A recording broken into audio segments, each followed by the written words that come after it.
There are 6, 2, 3, 4, 5, 6. My phone ringing. The answer thing can take it. It'll be a cold call anyway. Net 4.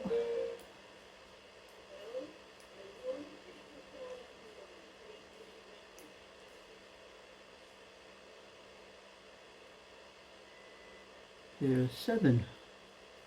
1, 2, 3, 4, 5, 6, 7. Going to leave that row off there because it's a pattern row on this, and there's no way I can talk and go through this pattern. And I'm just about, anyway, that's my pattern on there. I'm probably just about finished this for the day today anyway. I'll probably knit until I have this, just a small amount of wool left. I might just carry on knitting until that ball's finished, and then that'll be that one for today. And I was knitting with 2. I have another one, you know, circular one. I was knitting with 2, but as this got longer and started getting heavier, the pieces down the sides were dragging it down, and I was having to constantly pick it up and move the stitches around. So I thought, oh, I'll just change to the one. Just use the one circular needle. It's all staying in one place on my knee now anyway. And I've got the heating pad on my knee, and it's just gone cold. I'm going to switch that back on. It goes off every couple of hours. I wish I would have a setting on these things where you could set it, you know, if you want it for a couple of hours, but for longer if you want to, but it doesn't. So I'm going to put that down anyway for a minute. And I have had Happy Meal, so I've got Happy Meal today and another rant I'm going to. I seem to be having a lot of rants these days. This, another packet, and I know this one came from Jean, who I'm knitting the footprints blanket for, because it's from the same shop, the little woolshop.com. And I opened the packet. I know what's in, because when I opened the packet some of the stuff fell out. So anyway, it's another 10 balls. This is what this is what Jean sent me. This is 4-ply. I think this is the same as the other one she sent me. I'll have a look on the front somewhere, it tells you. Yes, it's 325mm needles it is. Tells, yeah, oh yes it is. Fairy Tale Fab 4-ply. So Jean's making sure I've got enough of this to make something for myself. But I think 10 balls is quite sufficient, Jean, for one person, so there's enough left for anything else that I want to do, because 4-ply does go a lot further than double knitting. I think there's, tells you how many, there's 184 meters in a 50-gram ball. These are 50-gram balls, and I've seen there's 184 meters, so that makes 368. Isn't it 368 and 100 grams, which is a lot more than what you normally get in an ordinary 100-gram ball of double knitting. So that's one of my favourite. I like those sort of colour. I like pastel colours and shades like these in the beige. I don't know, it's like a beige or a sand, like a sand colour, something like that. So there's 10 balls of that. That fell out. I don't know, there's something else in the bag, but that one fell out when I opened the bag, so I knew what that one was. I don't know what the rest is. There's something, there are a lot of loose balls, I think. Oh, it's cotton. Drops love you 7. That's what it has on the thing. Drops, take it, that's love you, and there's a number 7. And this is unique colour, classic 8/4 cotton, from the look of it, I would say this is 4-ply as well. I think it doesn't actually tell you. It tells you the needle or the hook size is 3.5mm, which is what most American patterns tell you. They don't. A lot of American patterns don't have 3.25 needles. They are 3.5. So that's what I think this is 4-ply. It doesn't actually say, and I take it that 8. It's got at the bottom there 8/4. I take it that means 4-ply. I'm not sure, but it looks quite fine, like it's 4-ply. And it's I think it's a grey. Just says unicolor. It doesn't 100% cotton colour. Oh, it just has a number for the colour. So I don't know how many. I think it's all the same that's in here. 1, 2, 3, 4. That's 5 with that one. 6, 7, 8. 10 balls. It's like a, how to describe it? It's like a bluey grey. It's not a like what you call a slate grey. It's like a bluey grey. I like that colour. These sort of colours are my favourites. So that is 10 balls of 4-ply cotton that I can either crochet or knit. But when I do if I do anything for myself, they will more than likely, I would do prefer knitting 4-ply for myself, because I don't like thick, really thick. Most of the sweaters and cardigans I've got that I've been knitting lately are all thick double knitting ones, and I'm not too keen on them that thick, because they do tend to make you a bit warm sometimes. So I'll put that all back in the bag.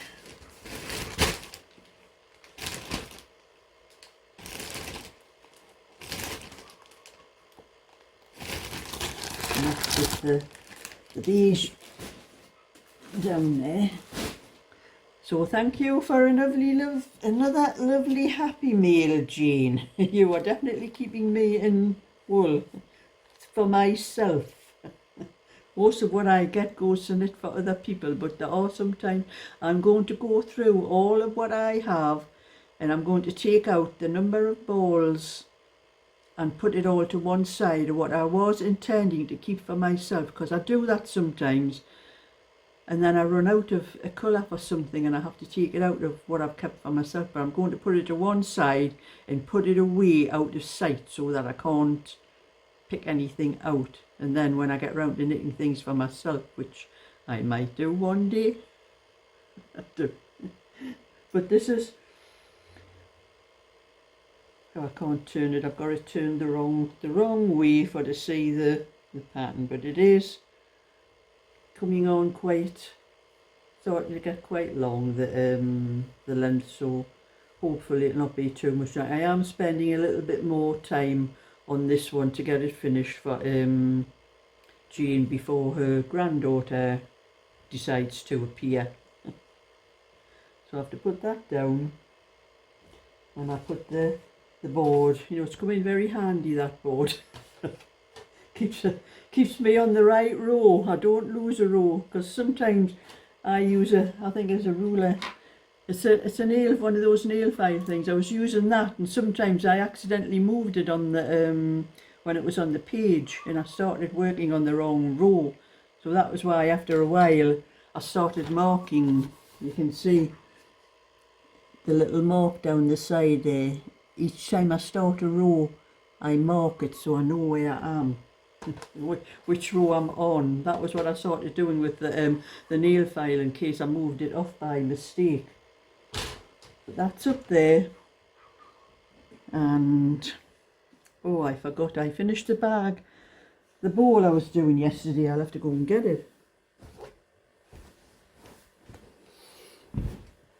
Yeah, should have had these things, you know, here ready.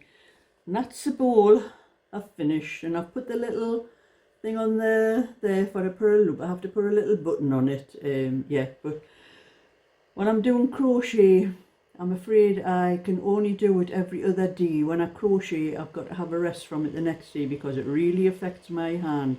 It is the crochet that's making my hand and my wrist bad. Especially this one, with it being 4 strands. It's very hard to sometimes to get the I have to work harder to get all those strands through when I'm doing the hook through, the crochet through all the strands and that. It is a lot harder to do than just doing it with one single strand of double knitting or 4-ply or whatever I might be using. So I do have, at the moment, I have 2 of these to do. One is for my friend's, I think I said sister-in-law the other day, but it's a daughter-in-law. It's I have one to do for her, which I have to take on Thursday when I go. And I also have another one to do for a lady who bought the, Carol I think also bought, who's buying the basket that I made the other day. She wants one as well, so I can't start one for her until tomorrow. So I'm making sure this one is for Thursday, is for my friend's daughter-in-law. That one has to go to her. And as I'm having a rest from crochet the day because my hand was really aching and sore, and there was a pain going down my thumb down to my wrist and that.